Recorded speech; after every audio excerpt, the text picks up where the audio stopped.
Homes for Our Troops is a nonprofit organization founded in 2004 that provides specially adapted homes for our severely wounded veterans.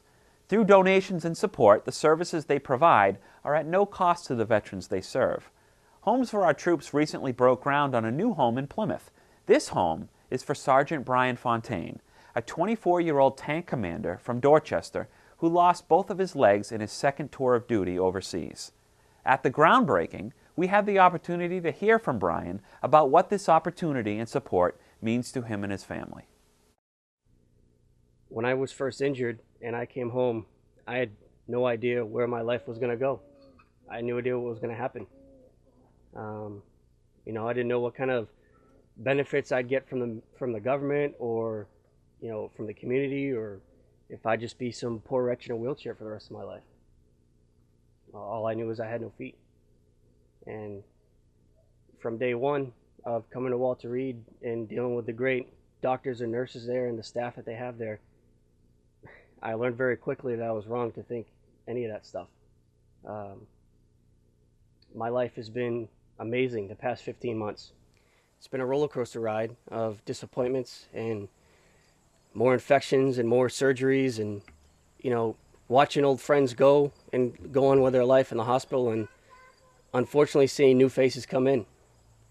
For me, that was one of the hardest things to deal with, is seeing more and more new faces and young kids, both men and women, coming into the hospital.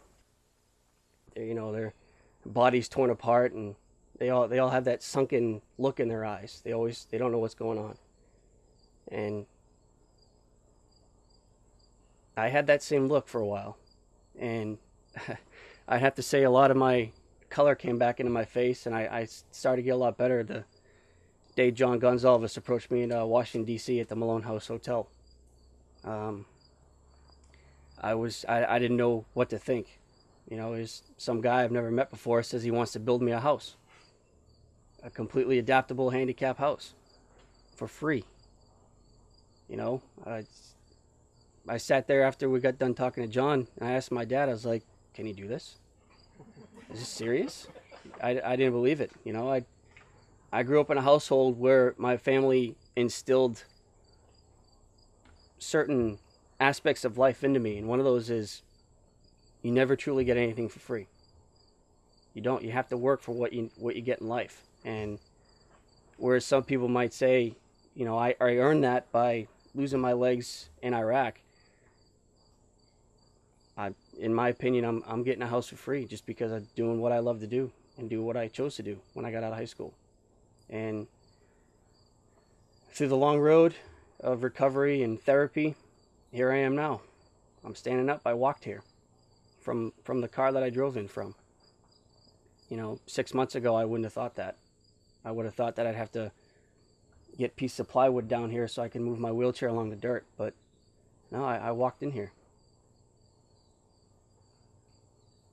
And it's an amazing feeling to see all these people, both family, friends, strangers, fellow veterans, old and new. It's a great feeling to see all these people come out and support a guy that they've never met before just because he served his country.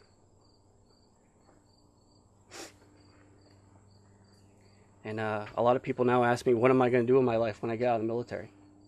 And one of the things I want to do was continue to serve my community and, my friends and family and stuff by following a couple generations of my family by joining the Boston Fire Department. But I'm starting to reevaluate certain decisions that come along with that. And one of the things I talked to Kurt about a while ago was actually joining the team here for Homes for Our Troops. Because these people have turned my life around completely. Not only have they given me something to look forward to, a goal to work forward to, but they give me another chance, another shot at life. And just being normal again. Coming home to my own house and going to work and taking the dog out, taking the trash out, whatever. It's an awesome feeling, and I hope once I get done with my recovery and everything else involved and I actually retire, that I can get a hold of John Gonzalez and maybe get a part of the team and help other fellow veterans in the same situation as me find the love, compassion, and security that I found through the support of the community. And with that said, I want to thank every single one of you for coming out here today. It really means a lot. It truly does. And my appreciation and gratitude for all that you have done for me it cannot be measured in any form or fashion. So thank you, and let's get to digging.